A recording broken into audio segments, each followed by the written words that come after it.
It was the following morning in my office at BHA headquarters in central London. Nigel was giving Tony and me the bad news about the contents of the handed-over package. "The cops aren't very happy about it either, I can tell you," Nigel said. "My contact says they've dropped the investigation and released Jimmy Robinson with no charges, and an abject apology. The chief superintendent is really angry and intends to call Paul Maldini to give him what for." Paul Maldini was head of operations at the BHA, our boss. "He claims we've made them look like foolish amateurs." To be fair, I suppose we had. But we had also made fools out of ourselves.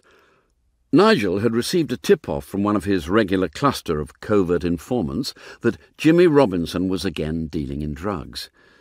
Perhaps I had been naive or careless in assuming that the drugs in question were unlawful, but Jimmy had previous form in that respect. I had called in the police, and with much pushing on my part, the matter had eventually gone right to the top, with the Director General of the National Crime Agency applying to the Home Secretary for a communication intercept warrant on Robinson's mobile telephone. That's how we knew where and when to wait for the handover. "Couldn't they indict Robinson for anything?" Tony asked.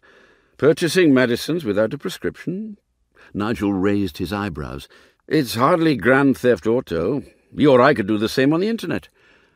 "Then why all the cloak and dagger stuff in some deserted lay-by?" I asked. But I already knew the answer.